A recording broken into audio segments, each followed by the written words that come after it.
étudiants et étudiantes des écoles supérieures de l'université, première année universitaire, Maths P, Maths Sup. Je vous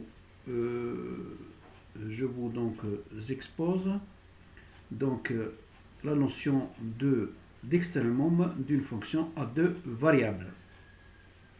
Les poids critiques, le calcul des extrêmums, le calcul des déterminants hessiens et l'étude des extrêmums. Donc, voir. Alors, les extrêmums d'une fonction à deux variables, les extrêmums, donc, il peut avoir un minimum ou un maximum. Condition nécessaire pour l'existence d'un extrêmum. Si la fonction z f de x, y admet un extrêmum pour les valeurs x égale x0 et y égale 0, qui sera un point critique, ce sera donc, ça c'est un point critique.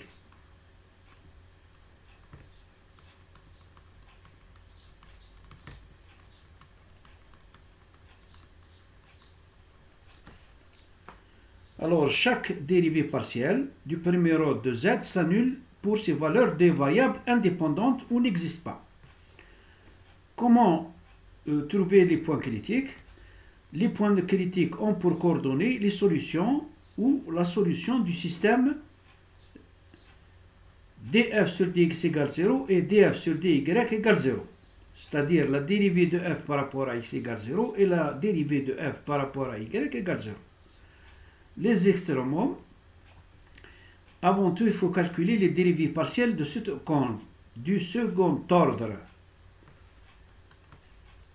Alors, dérivée seconde de f par rapport à x2, dérivée seconde de f par rapport à y2, dérivée seconde par rapport à x et y.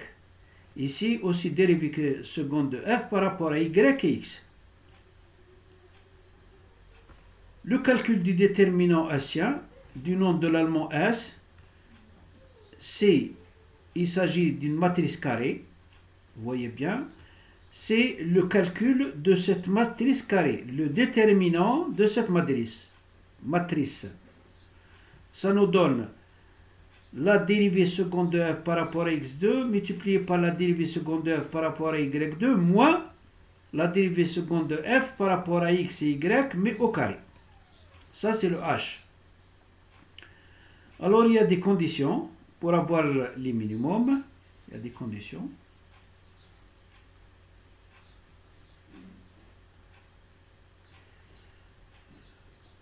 Si h est positif, il y a un extrêmum, c'est sûr.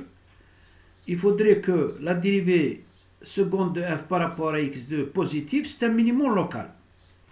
Si la dérivée seconde de f par rapport à x2 est négative, c'est un maximum local. Si h est négatif, c'est un col ou point de selle. La selle, c'est ce qui se trouve sur un cheval. C'est une selle, le point de selle.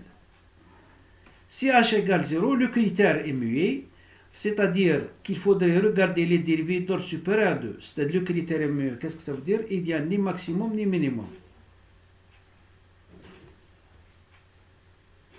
Alors, je vais vous proposer un exercice pour illustrer la théorie précédente. Déterminer les points critiques de f de x, y égale x au carré plus y au carré plus x, y plus 1 et étudier les extrémas locaux de f. On commence par le calcul des dérivées partielles de f. La dérivée de f par rapport à x, c'est 2x plus y, et la dérivée de f par rapport à y, c'est 2y plus x. C'est très simple. C'est-à-dire que lorsque je fais la dérivée par rapport à x, je considère que y, c'est une constante. Ici, c'est la même chose. Je fais la dérivée par rapport à y, x est constant. Voilà. Donc, les points critiques sont solutions du système. Voilà le système. 2x plus y égale 0 et 2y plus x égale 0. Je constate que la solution unique, c'est x, y, le couple est égal à 0, 0. Donc, le point 0, 0 est un extrémum local de f.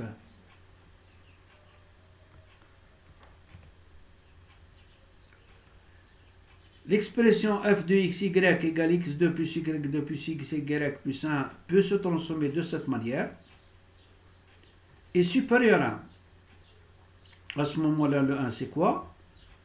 Le 1 c'est f de 0, 0. F, c'est l'expression de f au point 0, 0 est égal à 1.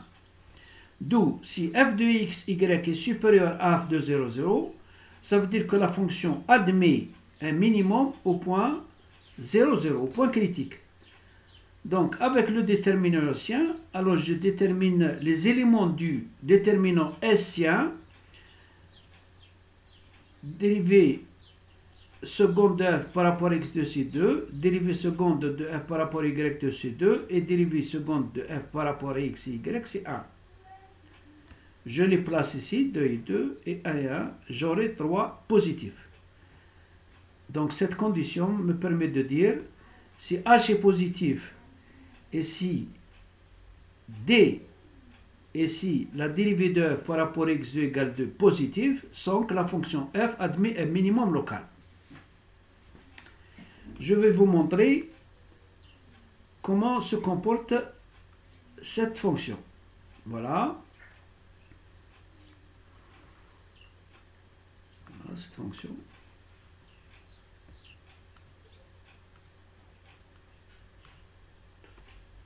Voilà.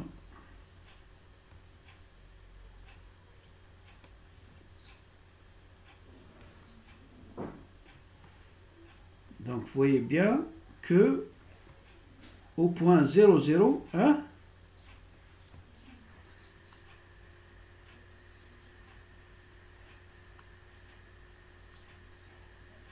elle admet un minimum local. Admet un minimum local. C'est un minimum. Donc, la fonction f de x, y qui est égale à z ici, hein, qui est égale à z, hein,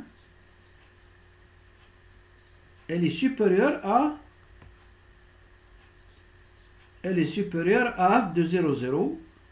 F de 0, 0, voilà le f de 0, 0. Donc je vais vous montrer très bien le graphique. Voilà. Ici c'est le minimum local. Hein?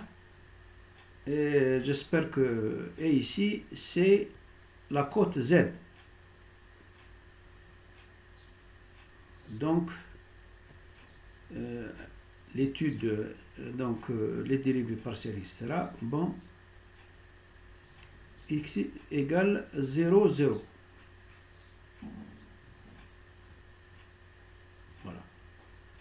Et z, f de x, y ou bien z est égal à 1. Voilà le 1.